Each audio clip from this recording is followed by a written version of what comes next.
When the bomb's roar finally faded into the starless expanse of the Iraqi desert, all that remained was a tense silence broken only by the whisper of shifting sand and the distant hum of patrol helicopters circling overhead. In that moment, under the harsh glare of floodlights, a solitary figure knelt in the dust, fingertips brushing the sand as he set down his mine detection device with deliberate care. 35-year-old Jason Miller, an EOD specialist with calloused hands and a hardened expression etched onto his lean face, had already spent countless hours crouched in war-ravaged alleyways of Mosul, scanning for hidden explosives that could snuff out a life without warning. His uniform was streaked with grime and the faint residue of desert storms, and tan goggles rested atop his helmet, reflecting the cold glow of searchlights as he exhaled a steady breath through lips pressed thin with concentration.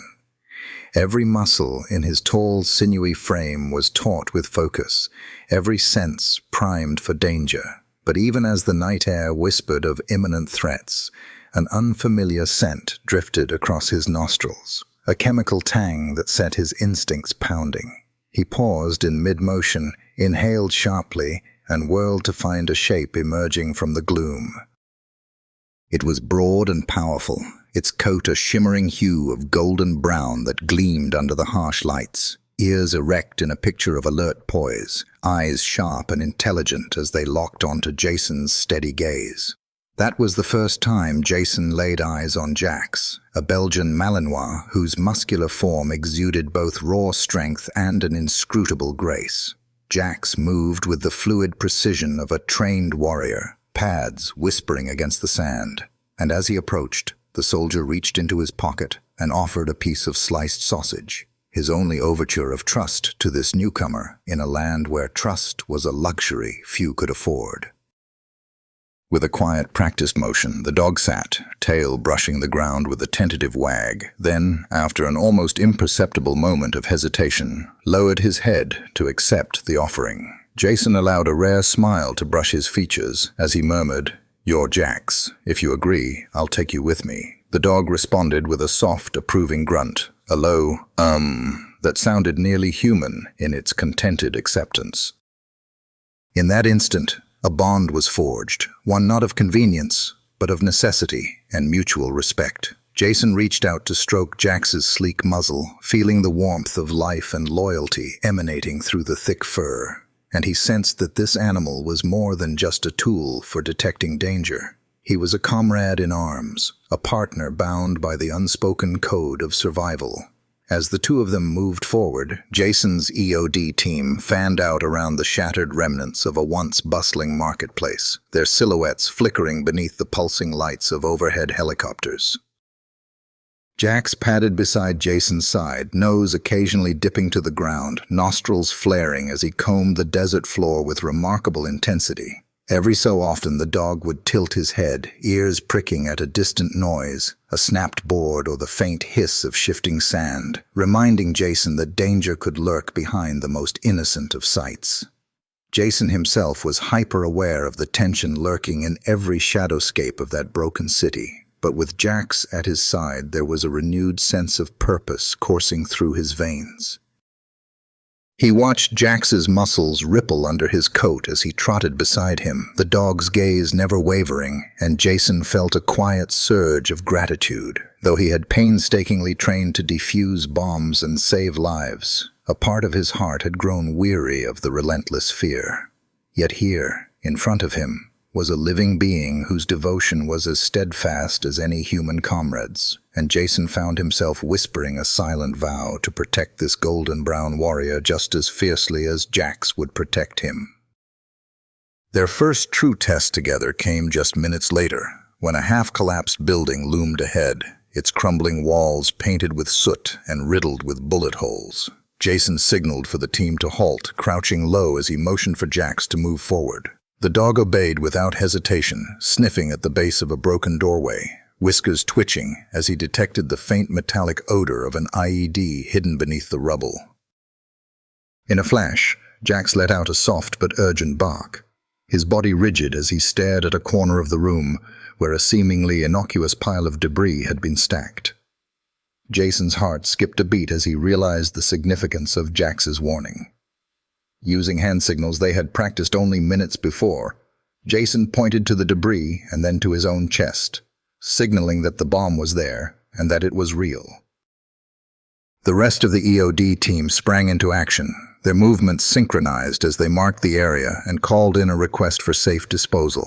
Jason watched Jax's ears flick back and forth as he maintained that unblinking gaze, ready to respond to any threat that might emerge. And in that moment, Jason knew he had found more than just a bomb-sniffing dog. He had found a protector, a companion whose instincts were honed by loyalty and an unspoken understanding of their shared purpose. The minutes stretched into an eternity as the EOD technicians carefully worked to neutralize the explosive device. Jason remained rooted in place, crouched beside Jax, feeling both the adrenaline and a profound sense of calm wash over him. The dog sat motionless, head held high, eyes fixed on Jason's face, as if communicating reassurance that everything would be all right. When the device was finally rendered safe and the all clear was sounded, a collective exhale rippled through the team.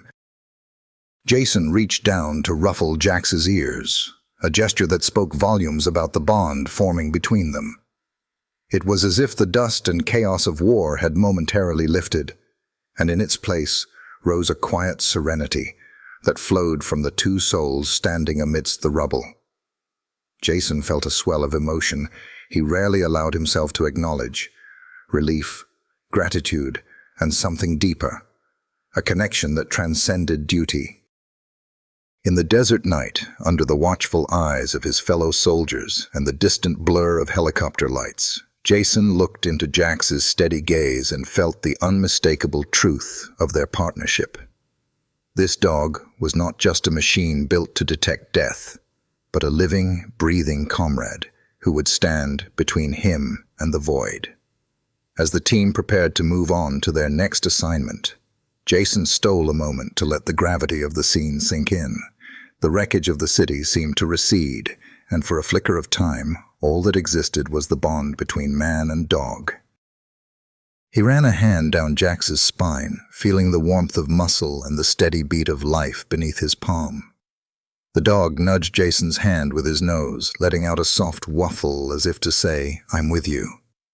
It was a gesture so simple, yet it carried the weight of countless unspoken promises that they would face the horrors of conflict together, that neither would ever walk alone, and that each would shield the other from the perils that lurked in every shadow. In that moment, Jason Miller, the battle-worn EOD specialist, recognized that his life had irrevocably changed. He had lost much in the crucible of war, but now, standing beside a four-legged brother-in-arms, he felt something he had not felt in a long time: hope. It flickered like a fragile flame in the desert wind, but it was enough to carry him forward, knowing that wherever the night led them, he and Jax would meet it head-on, together. The IED detection team moved in measured steps through the narrow alley, morning light still a pale promise on the horizon. Jason Miller led the way, his body tense, heart racing, every nerve alert to the slightest sign of danger. At his side, Jax, the Belgian Malinois, padded ahead, nose low to the ground, sniffing for any hint of explosives hidden beneath the rubble. The air was thick with dust and the acrid tang of spent gunpowder, a reminder that Mosul had been a city reduced to fragments by months of conflict. Jason's eyes remained fixed on Jax's back, reading every twitch of muscle and shift in posture. He trusted Jax's instincts more than any piece of equipment. The dog had never failed him before. In that moment, Jason felt a swell of gratitude for the silent bond they shared. Yet trust offered no guarantee against the chaos of war. As Jax paused suddenly, tail stiffening and head rising, Jason tensed. The dog's body froze, every sinew drawn tight, and then, in an instant, Jax lunged backward, yanking on the leash and pulling Jason off balance. Time slowed to a crawl. Jason's ears picked up the faintest click beneath the sand, a prelude to catastrophe. He tumbled to one knee, letting out a strangled breath as he realized what lay beneath Jax's paw. A buried IED, its wired trigger disguised by dust and debris. Then, in a heartbeat, the world exploded. The blast ripped through the alley with the force of 1,000 hammers striking steel. A thunderous crack shattered the tense silence, and Jason felt the earth quake beneath him. A fireball bloomed, hurling shards of metal, chunks of concrete, and a hail of gravel through the air. In that terrifying instant, everything went white. Glass showered down like deadly snow, and the walls of the adjacent buildings quivered as if in agony. Jason's body slammed into the sandy floor of the alley, his helmet knocked askew, leaving his cheeks stinging from a rain of hot debris. The blast wave knocked the breath from his lungs and wrapped him in a cocoon of dust and flame. He felt his eardrums burst with the fury of the explosion. The world became an incomprehensible blur of swirling smoke and thunderous noise. Somewhere above him, Jax's snarled bark of warning had abruptly transformed into a strangled yelp, then gone silent. Jason's last shred of consciousness registered a fleeting image. Jax, weightless, rolling through the air like a rag doll, limbs flailing as he crumpled amidst the ruins. Then darkness swallowed everything. When Jason came to, he was adrift in a haze of pain and confusion. The bright glare of surgical lamps stabbed into his vision, forcing him to squint as he tried to focus. The air smelled of antiseptic and burning flesh, mixed with the acrid stench of blood. Nurses and medics scurried around him, voices sharp and urgent, fragments of orders and panicked questions. A medic was yanking at his arm weakly, dragging him awake. Jason's throat burned as he croaked, "Jax!" His voice was barely a whisper, thick with terror and hope. A somber face hovered near his, framed by a pair of weary eyes. "Sir," the medic said quietly, his tone heavy with regret. "I'm sorry, Jax didn't make it." Time froze. Jason's world shattered in that moment. The room tilted as tears flooded his cheeks. "No," he managed to choke out, each syllable a ragged gasp. "No, he can't be gone." A nurse placed a gentle hand on his arm, but Jason recoiled, as if her touch would snatch away his last connection to what was left of reality. He jerked himself upright, ignoring the searing pain that tore through his side and ribs. His gaze searched the chaos of the field hospital, looking for any sign of the dog he had trusted with his life. Instead, there was only fractured bodies, battered soldiers, and the scent of despair. With shaking hands, Jason fumbled for the small photo tucked inside his uniform pocket. It was a black and white snapshot taken not long ago. Jason in full combat gear, arm draped around Jax's neck, both staring into the camera with unspoken resolve. He ripped it out and pressed it to his lips, breath gusting hot and ragged. He clutched it as if it were the only thing tethering him to sanity. He sank back against the gurney, chest heaving. The bustling of stretchers, the hiss of ventilators, the dull thud of boots on the floor, they all receded into a distant drumbeat. In his mind, he could still hear Jax's bark, a sharp, demanding note that had always warned of danger before there was a threat. Now it was gone, leaving only an empty echo in his memories. Each blink of his eyes only intensified the ache in his soul, as though someone had ripped out his heartbeat and left a gaping void in its place. In the hush that followed, Jason's thoughts spiraled. How had he not detected the buried bomb himself? What failure in his training, in his vigilance, allowed this to happen? The self-reproach was suffocating. He pressed his trembling fingers to the photo, tracing the outline of Jax's pointed ears, willing the memory of that warm fur to fill him with any sense of solace. But the pain remained, raw and unyielding. Later, as Hollywood stars of desert sand continued to drift through the medical tent like silent wraiths, Jason's tears dried, but the anguish only deepened. He felt hollow, as though half of him had exploded away with the IED. Without Jax by his side, the desert seemed infinitely colder, the horizon bleak and unforgiving.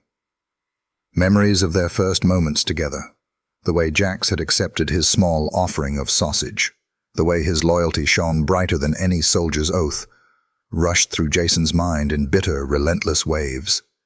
He curled into himself, letting the weight of loss press him into the mattress.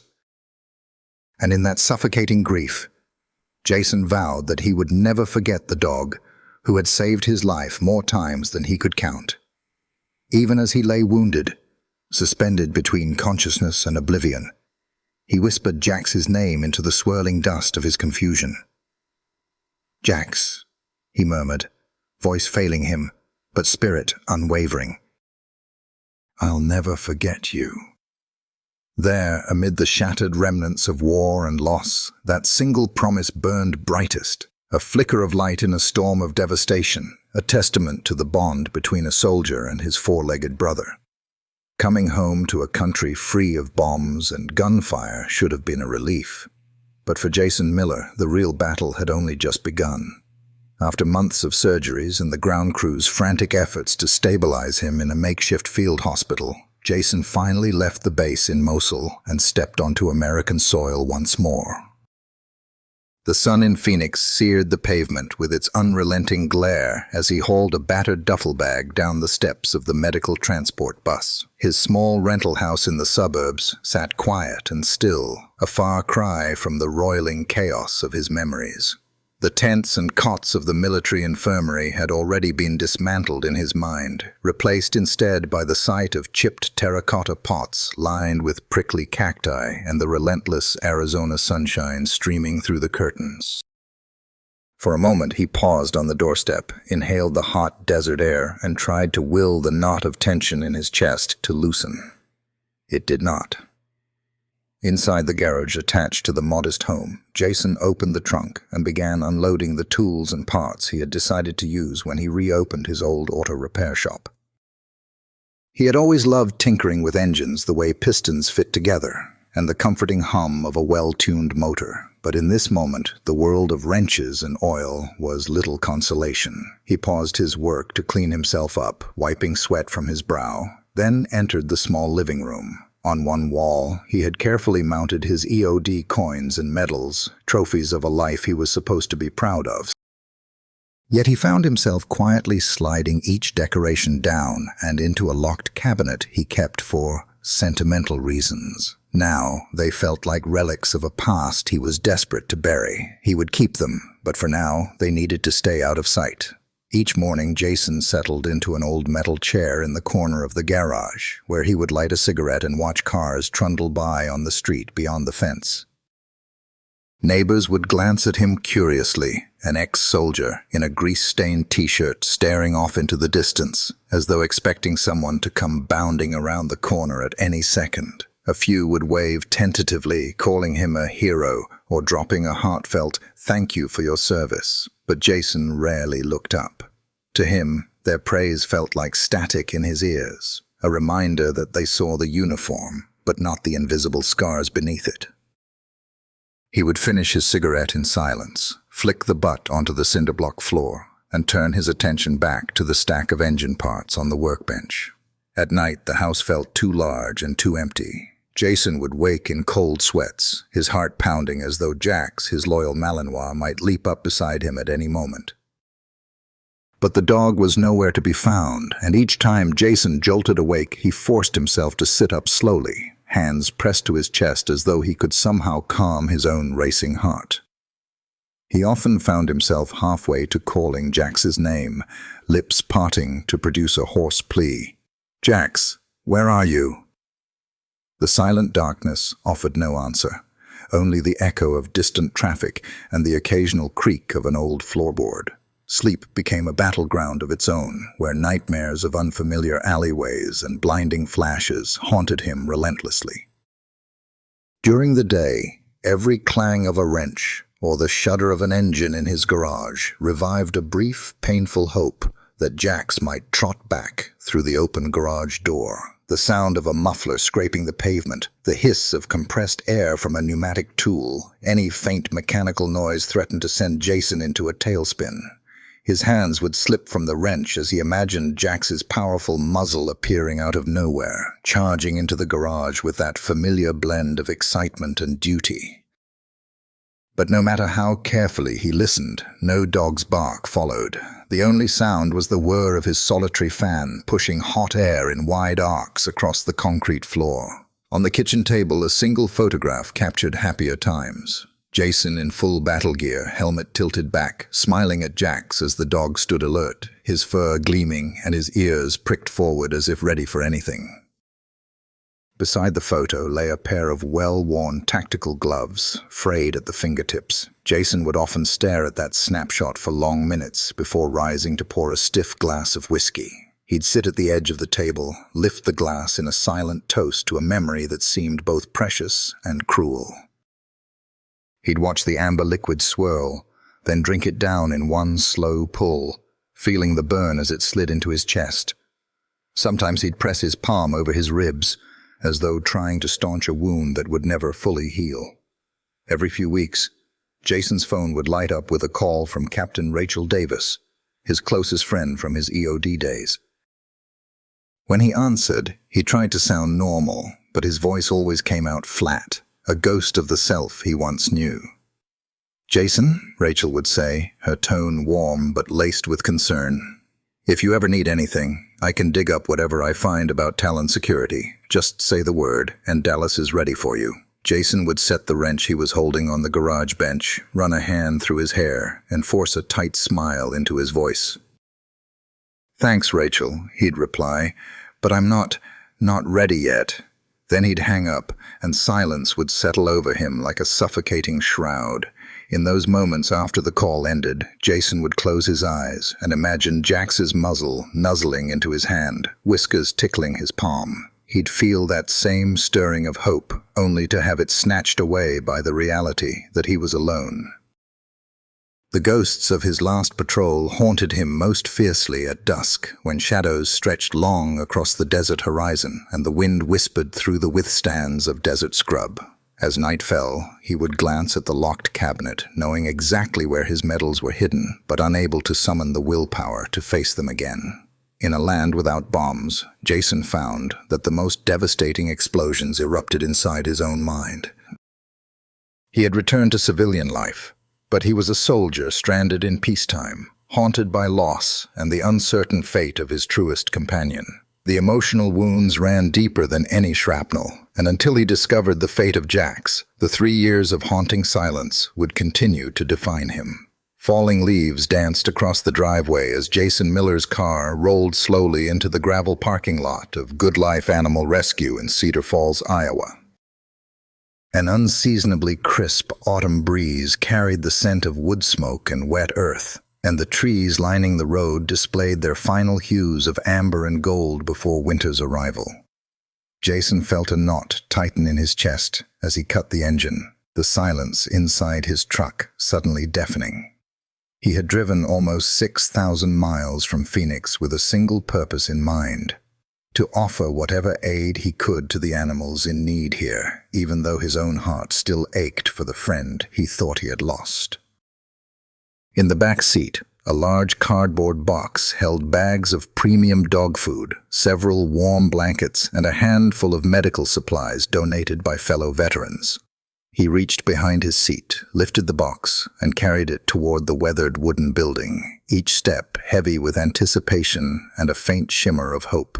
The front of the rescue center was modest: faded cream paint, a simple sign hand-painted with a green paw print, and a few potted mums struggling to hold on to their last blossoms.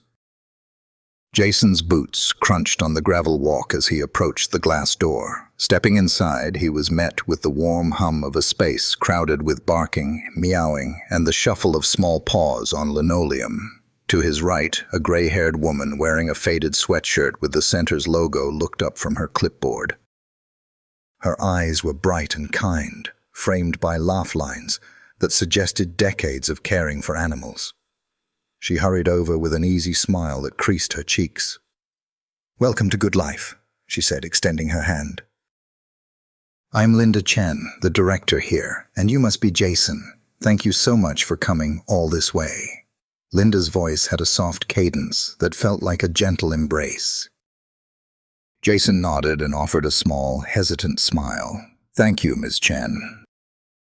I appreciate what you all do here." He handed her the box. "I brought what I could." Beside Linda stood a young woman, perhaps 28, busy arranging the blankets and food into neat stacks. She introduced herself as Mia Nguyen, a volunteer who juggled full-time work with evenings spent at the shelter. Mia's dark hair fell over her shoulders in loose waves, and her eyes lit up with genuine gratitude when she saw the supplies. "Thank you so much, Mr. Miller," she said. "We'll make sure these blankets keep our dogs warm tonight." She shot Jason a quick, polite nod, then stepped aside, returning her attention to the donations. Jason offered to help place the boxes in storage, but Linda shook her head. "Why don't you take a look around? Perhaps you'll find a dog who needs a friend today." She gestured down a hallway leading to the rows of kennels. "But be warned, our pups don't always make it easy to leave." Jason swallowed, his throat tight, and started toward the kennels. With each step, the sound of barking grew louder, a symphony of longing and energy echoing off the cinder-block walls. It was a cacophony he had never expected to sound so familiar. As he passed kennel after kennel, Jason offered soft words and gentle waves, but none of the dogs managed to arrest his attention. Some wagged their tails with polite curiosity, others barked or whimpered in hopes of treats. Yet his mind felt elsewhere, replaying the memory of a single distinctive bark that used to thrash through his nights. It was then, just as he approached kennel number 6, that he heard it again, a low, gravelly bark that cut through the chatter. It was a sound he thought he would never hear again, and it froze his blood. His heart kicked into overdrive as he turned on trembling feet and stared down the row. In the dim light behind the bars of kennel number 6 stood a large Belgian Malinois, coat matted with dust and mild scars marking his right shoulder. His eyes were sharp and unblinking, glowing with an intensity that made Jason's breath catch in his throat. The dog's stance was stiff and poised, ears pricked forward as though he recognized something only Jason knew. Jason felt his knees go weak as he released the box he was carrying, its contents thudding softly against the kennel door. He stepped forward rapidly, each footfall echoing like a drumbeat in his chest. The Malinois responded by rearing up on his hind legs, 2 front paws pressed against the metal bars, head bobbing as he let out another bark. This one a mournful, strained wail that twisted Jason's heart like a knife. "Jax?" Jason whispered hoarsely, voice shaking. He drew closer, peering into those familiar brown eyes, so intelligent and fierce. He recognized the pattern of a scar that ran along the dog's flank, the way his rib cage heaved under heavy breathing, and the lean muscle that rippled beneath his fur. "It can't be you," Jason croaked, hand trembling as he reached toward the bars. Jax thumped his tail against the steel, and with that motion, Jason felt a wave of relief and terror wash over him. He wasn't sure if he should scream, laugh, or collapse to the floor in sobs. He merely stared, tears pooling in his eyes. In that moment of collision between memory and reality, the world around Jason melted away. Jax's front paws scraped against the bars, and the dog unleashed a heart-rending whine, his entire body pressing forward as if trying to collapse the barrier between them. Jason sank to his knees, pushing open the small door of the kennel as Jax's cry deepened. It was as if the dog's soul was spilling out in that sound, every ounce of longing and relief that they had found each other again. Jason leaned forward and wrapped his arms around Jax's neck through the bars, breathing in the familiar scent of sweat, dust, and unwavering loyalty. Jax's head dropped, pressing against Jason's shoulder, and he let out a low rumble that sounded like a confession of years spent surviving without his best friend. Jason broke the lock on the kennel door and stepped inside, Jax following without hesitation, almost stumbling as his legs buckled beneath him. Jason guided the dog into his arms, holding him close as Jax trembled against his chest. In that quiet kennel, surrounded by the distant barking of other dogs and the soft rustle of fallen leaves outside, Jason and Jax found a moment of peace. The world had shifted on its axis. Across 6,000 miles and 3 long years, something had brought them back to this place. And in that reunion, Jason understood that fate had not abandoned him, even when he had lost everything he thought he held dear. Every scar and singed patch of fur on Jax's body told a story of anguish and survival that only Jason could fully read. As he guided his faithful Malinois into the small rented house in Cedar Falls, he felt the weight of every mile they had traveled, and every mile that Jax had endured alone. The little wood-frame home stood quiet and pale under fading autumn light, its once bright blue paint now dulled by wind and time. Jason wiped his dusty palm on the leg of his jeans, his eyes distant and hollow as he helped Jax across the threshold into the single-room living area. Jax stumbled forward, ribs visible beneath matted fur, his coat marred by a large oval of blackened curls along his right shoulder. One of his ears hung limp, drooping where a deep burn had fused its cartilage. Jason's heart clenched at the sight. The dog's breath came in shallow gasps, each inhale a labor. He knelt beside Jax and dug his fingers gently into the dog's side. A soft whimper escaped Jax's lips the moment Jason's hand brushed over an old scratch above his hip, as if each touch reignited a buried memory of pain. As Jason studied Jax's wounds, he noted the tension in the dog's face, the slight lowering of his head, and the flicker of anxiety in his eyes. The burn on Jax's shoulder stood out most vividly. A large patch of taut, pallid skin, etched with raised white ridges that spoke of a blast fierce enough to sear flesh. A jagged scar ran diagonally along his flank, its edges puckered and pale against the surrounding tan coat. Jax winced when Jason's palm drifted over the ridge, and Jason felt a jolt of sorrow as he realized exactly how much suffering his companion had endured to survive. With a loud sigh, he swept Jax into his arms, allowing the dog to rest his head on Jason's chest. He buried his face in Jax's neck, breathing in the mingled scents of damp dirt, brimstone, and the familiar musk that he always associated with the dog's unique presence. The odor was as though Jax carried a whisper of the battlefield alongside him, a reminder of what had been lost and what he had somehow managed to carry forward. Later that afternoon, Jason sat at the kitchen table, his thumb tracing the raised edge of Jax's scar, even as he clutched a mug of lukewarm coffee.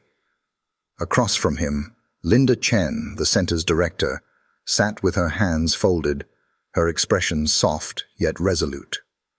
Beside her, Mia Nguyen leaned forward, her face etched with a mixture of empathy and concern. "Tom," Linda said gently. "He's a freight yard worker, a rail laborer who found the dog alongside Highway 180. Jax was barely able to stand, bleeding and exhausted, shivering as if burnt from the inside out. We brought him here, but no one claimed him, and we found no microchip. It looked as if he had been discarded." Mia added, voice quiet. "At first, he was so feral that he snapped at every volunteer who tried to approach him. But when he saw you, his demeanor changed. He calmed instantly, almost as if he recognized something he thought he had lost forever." Jason closed his eyes, the news hitting him like a hammer. Relief and rage collided in his mind.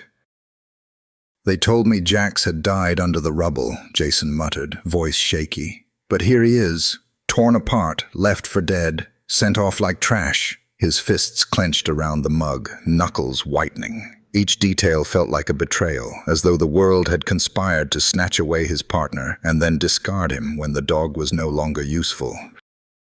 He could almost hear Jax's voice in the back of his mind, a plaintive cry for the companionship that had once defined his life. Determined to uncover the truth, Jason rose and paced the small room before returning to his laptop.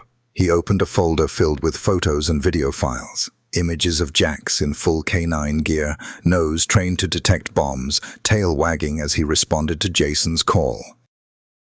Other clips showed Jax in action, guiding Jason through dusty alleyways and frozen stairs, alert to every threat. Tears blurred Jason's vision as he replayed a clip of Jax barking out the warning that saved him from the final IED.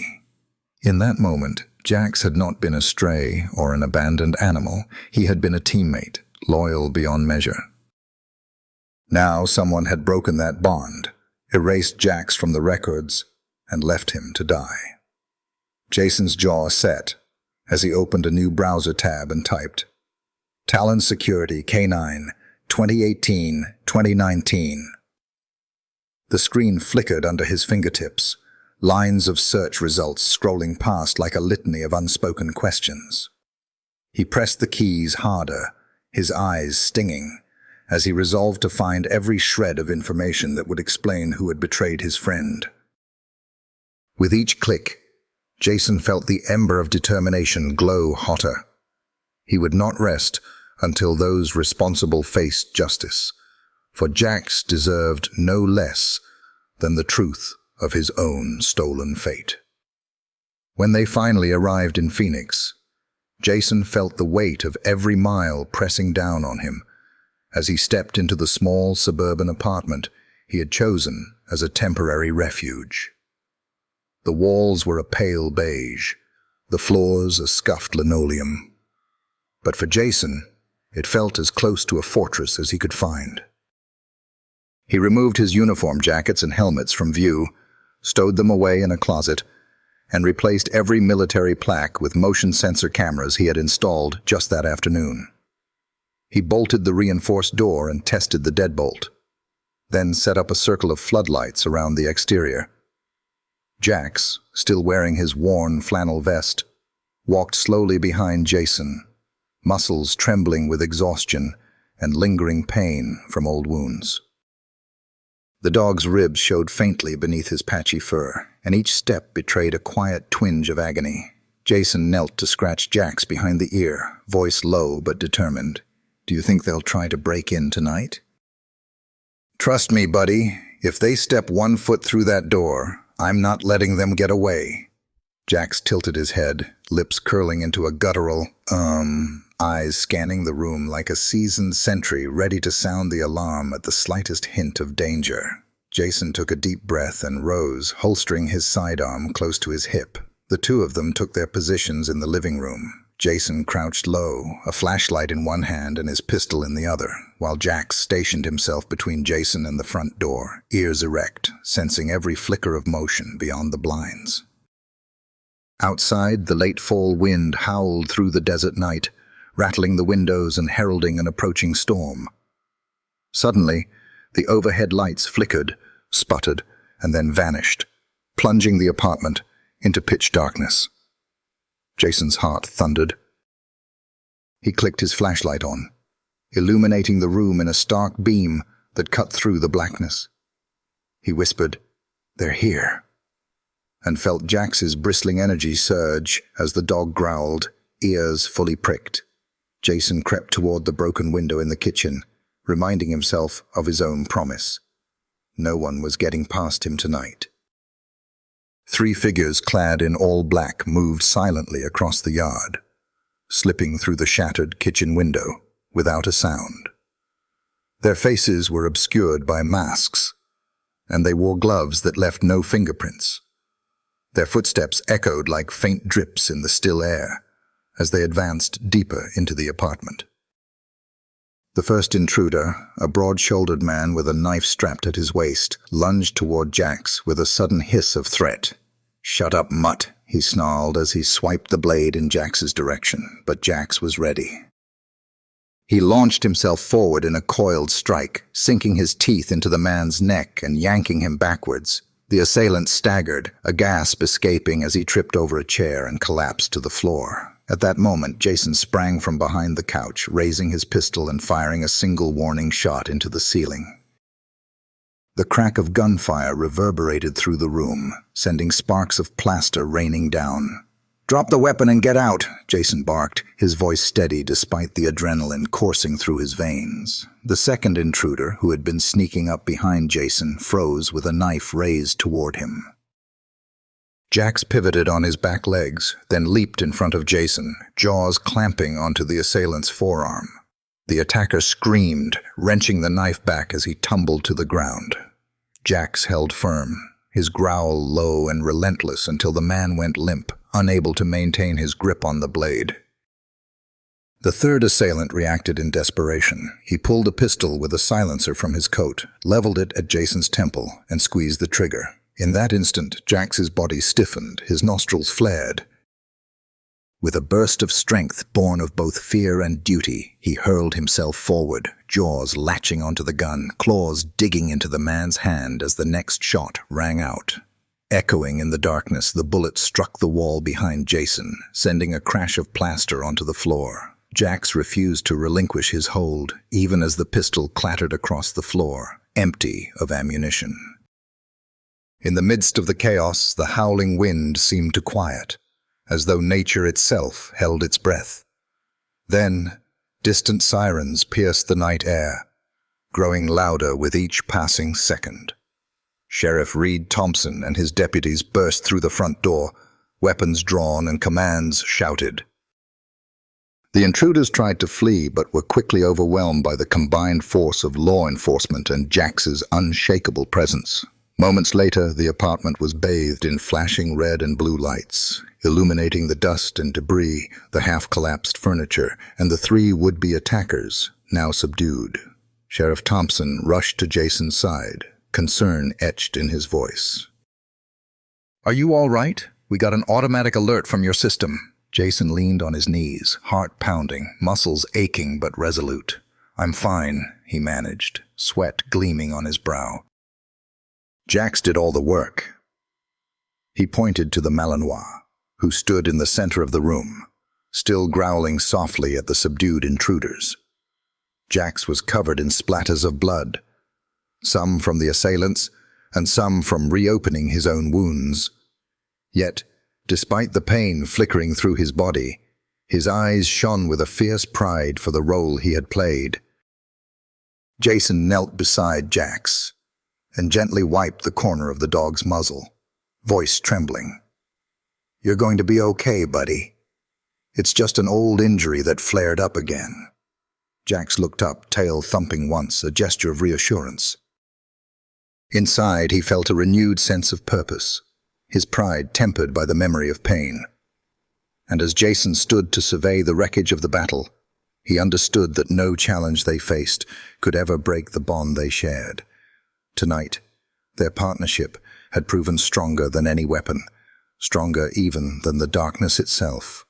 Agent Lucas Hayes arrived at Jason's front door late one afternoon, the weight of justice heavy in his hands.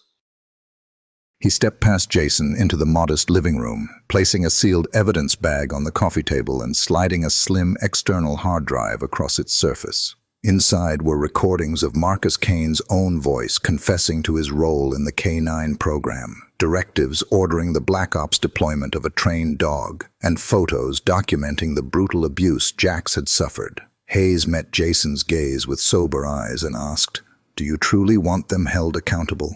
Jason's voice was low and steady, though a flicker of pain passed through his expression as he replied, "If not for Jax, who would believe a dog could survive hell and live to tell about it?" With that promise, the FBI pledged to pursue charges against Talon Security and every individual complicit in that shadowy operation. Jason exhaled slowly, relief mingling with a lingering sorrow that the flash of victory could not fully dispel. The next morning, Jason and his fellow veterans gathered in the small backyard of his apartment complex. The sky was a pale blue canvas, and a gentle breeze carried the scent of fresh earth from a nearby community garden. A single American flag fluttered on a wooden pole, and beneath it, a simple ceremony was held to restore Jax's honor. Jax wore a freshly laundered tactical vest bearing the proud inscription, K9, EOD 4th Platoon, U.S. Army. The old burn scar on his right shoulder was covered by a clean bandage, a temporary but heartfelt gesture of respect. Surrounding Jax at attention were Jason's former squadmates, including Captain Rachel Davis. She stepped forward and laid a hand on Jax's head, her voice soft but firm as she spoke. "Jax, you survived. You prove that loyalty and courage can never be stolen." Jax's ears twitched, and his eyes glistened with unspoken emotion, as if he understood the full measure of what was being celebrated. Jason stood beside him, hand on Jax's thick neck, watching the dog's muscles relax into a calm dignity. Looking into Jax's eyes, Jason murmured, "You deserve so much more than medals, buddy." As the ceremony concluded, Jason turned to his loyal companion and made a decision. They would leave Phoenix behind and build a new life together. He described to Jax his vision of a small wooden house on a quiet lakeshore in Arizona, where the evening wind would riffle through the pines and the sun would set over gentle waters each night. In Jason's mind, that home would be a sanctuary for both of them, a place where the echoes of gunfire could not reach, and every sunrise would offer a fresh start. Jax bounded ahead, paws kicking up the soft desert sand, tail wagging with a cautious joy that spoke of a renewed hope. Despite the dog's lingering tremors, the simple act of running freely across open ground filled him with a sense of belonging he had not felt in years. That evening, Jason and Jax stood side by side on a small dock, extending over the calm surface of a secluded lake. The first stars appeared overhead, mirrored in the water like distant lanterns, guiding them forward. Jason gently sketched Jax's profile in his memory, the way Jax's ears moved with the evening breeze, the steady rise and fall of his chest, the quiet sigh that escaped him when he settled beside his friend. In his heart, Jason knew that true safety would not be defined by the absence of danger, but by the unwavering presence of a loyal partner. Jax, for his part, pressed his muzzle into Jason's hand, offering a soft, contented whine that seemed to say, "I am here now, and I am home." Under a rising moon, they watched paper cranes, a gift from a local art class, float slowly on the water, each one a symbol of healing and peace. As the wind carried them into the night, Jason's voice drifted through the hush. "Some warriors wear uniforms, and some wear fur. No matter how the world changes, true friendship lives on in the heart. Jax, thank you for coming home." In response, a gentle bark echoed across the lake, a quiet affirmation that their bond was unbreakable and their story was far from over.